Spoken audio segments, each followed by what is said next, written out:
the things with wings.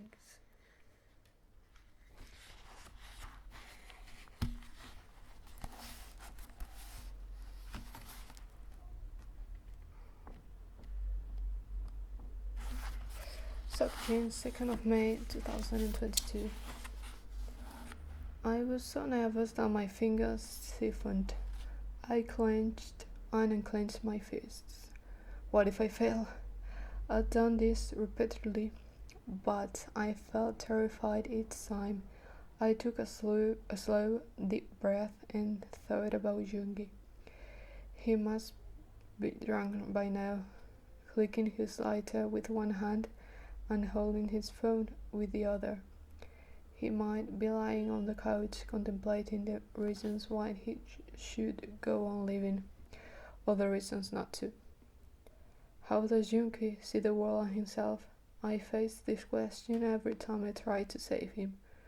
I couldn't understand how he could keep trying to destroy himself. It didn't mean I was overjoyed living in this world or that each and every day of my life was filled with happiness. In fact, I was never captivated by anything, not even my life and death. Looking back, I was no different when I first started all this. Would I be able to straighten out the errors and mistakes and save all of us? I didn't grasp the depth and weight of this question. It was true that I desperately wanted to save all of us.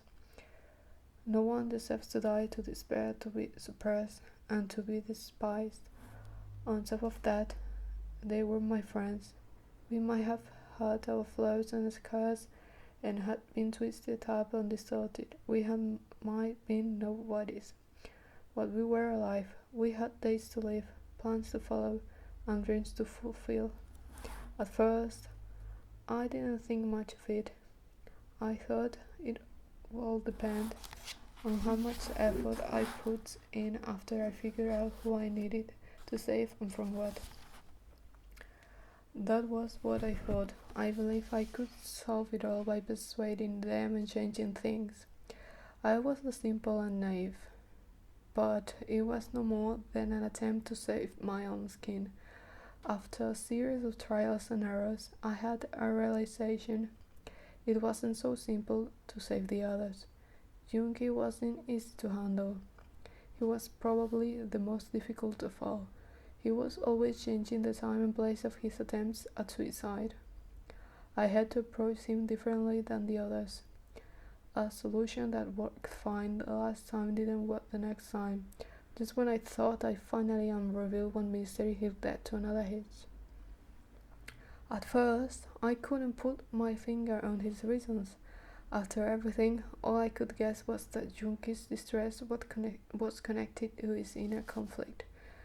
Namjoon got caught in a fight because of those rude customers at the gas station. But 𝙽𝚘𝚝 was different. He had no definite target and no definite cause. He had too many variables. I tried to imagine what was going on in 𝙽𝚽𝚝's head. Once, I followed him secretly for hours. His footsteps were insecure and unpredictable. He staggered through the night streets and tried to fling himself into the fire. He sometimes squatted on the ground and listened to music that flowed out of somewhere inside an underground shopping arcade.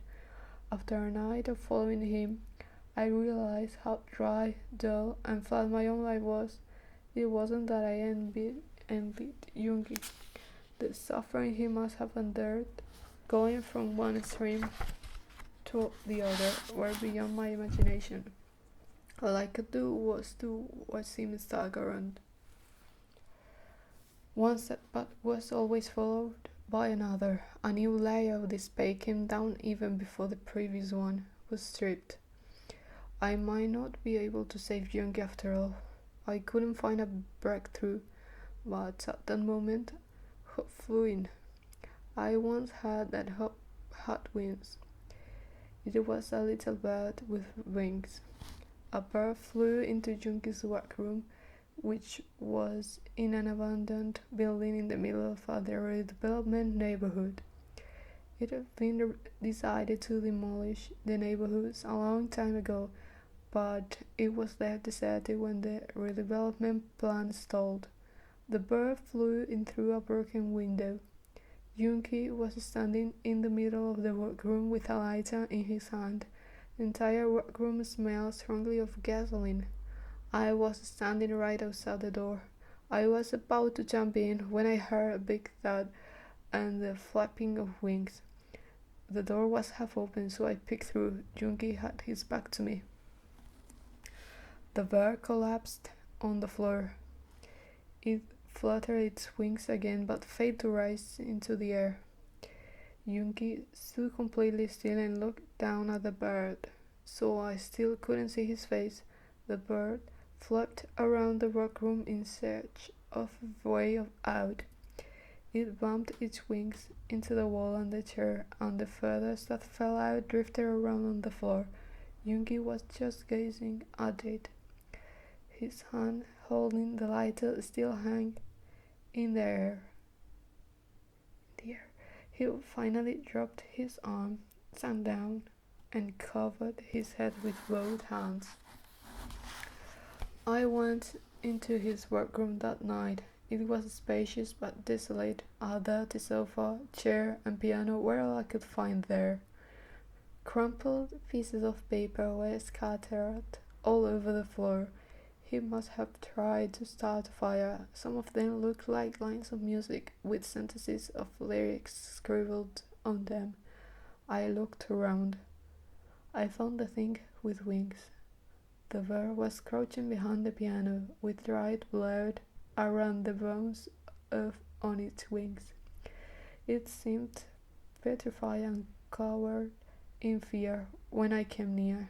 Tiny drops of blood were smeared on the floor. Breadcrumbs and water were set out in front of the piano. I took a step back. Even if I let it out the window, it wouldn't be able to fly yet. How long would it take for the bones to heal? Would 𝙽𝚽𝚝 remain safe and sound while the bird was staying here? Then a thought came to my mind. 𝙽𝚽𝚝 must have stopped himself because of this wounded little bird, a fragile thing that couldn't protect or save itself, a tiny being that entrusted its life to 𝙽𝚽𝚝. After that day, I had a realization. If all the variables related to 𝙽𝚽𝚝's suicidal attempts existed within 𝙽𝚽𝚝, why not drag at least one of them out? I'd have to seek the right target and create the right situation.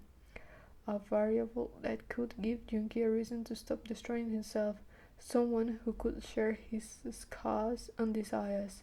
That someone wasn't me. It's not something you can do alone. I became painfully aware of the full meaning of these words. I had not long after all this started. I realized that Jungkook had the same look in his eyes as 𝙽𝚽𝚝 when Namjoon said it. Jungkook still has that photo. He meant the photo we took together on the beach in high school. Namjoon seemingly wanted to let me know that Jungkook was still thinking of me, but I was reminded of a completely different scene. On the day we went looking for that rock that made dreams come true, we laughed, complained, and played under the scorching sun. And, devastated at finding that the rock had vanished, I cried out my dream, which even I couldn't hear, to the sea. At that moment, I saw Jungkook yelling some question at 𝙽𝚽𝚝. I couldn't hear what he was saying, but I could sense that it was important to Jungkook. What did he ask 𝙽𝚽𝚝? Why him? I hadn't given it a second thought back then. 𝙽𝚽𝚝 was not as lively as Haseok, not as friendly as Jimin, and not as reliable as Namjoon. Why was it 𝙽𝚽𝚝? I suddenly realized it was 𝙽𝚽𝚝 who saved Jungkook. The two had the same look in their eyes. It wasn't difficult to send Jungkook to 𝙽𝚽𝚝. Jungkook was alone at school and at home. He had nowhere to go after school. He usually spent his time at Haseok's burger joint or wandered around Namjoon's container. I locked the door of the container and made Hosok leave the store before Jungkook dropped by. After running around for quite a while, Jungkook finally headed for Junkie's workroom. He seemed to have mixed feelings. Should I go in? What if he thinks I'm annoying? Expectation and fear both swirled across Jungkook's face. Since that day, he visited Junkie's workroom every day. At first, Junkie flatly told him to go away, but he didn't really mean it. A shadow appeared shortly. It was Jungkook. I burrowed myself deeper into the seat. They didn't know I was back yet, except Namjoon, who I met at the gas station. Namjoon said everybody would be thrilled, but I refused to meet them. I was waiting for the right moment. I had to wait until all of us were together. Maybe we were tied up together with the strings and supporting one another. It wasn't easy to trace this web of strings. It was like an intricate maze. When some strings and knots were figured out, other parts snapped. When one string was pulled too tightly, everything collapsed in an instant. I had to connect the dots, one string with another, closely observing the others to get them to save one another without realizing it. Jungkook stopped in front of Junkie's workroom and looked up at the second floor. He didn't look too cheerful. Junkie had gone through a difficult time over the past 10 days. He had been drinking heavily and tormenting himself. I pushed Jungkook into this depth of agony. Junkie's suffering must have been too overwhelming for Jungkook. Once, Jungkook gave on Junkie. Back then, Junkie threw himself into the flames, but cruelly, Junkie didn't die. Jungkook never forgave himself for failing to stop him. About 10 minutes had passed since Jungkook went into Junkie's workroom. The sound of something shattering came out of the second floor window, and Junkie with busted lips appeared at the entrance of the building, staggering. He hurried down the sloping road. I looked up at the window on the second floor. Jungkook must be sitting up there by the shattered mirror. He must be thinking he couldn't save Junkie. He must be thinking it was hopeless. I started the car after seeing Jungkook run out of the building. Junkie must be heading to the motel down the block. I should leave a clue for Jungkook to Junkie's whereabouts. That was all I could do. I dropped some blood-stained tissue near the gate of the motel. Sitting in the car, I saw Jungkook climbing the stairs of the motel. I left a photo in front of the mirror in Junkie's workroom early this morning. It was the photo of all of us taken the day we went to the beach. Did Jungkook see the photo? I couldn't know if Jungkook followed Junkie because of that photo.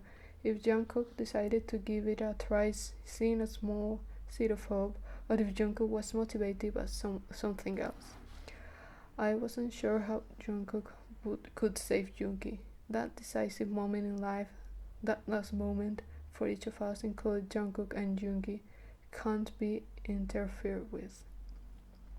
It can only be shared by those who suffer the same wound, understand each other's fears, dreams, and defeats, and therefore see through each other to the core.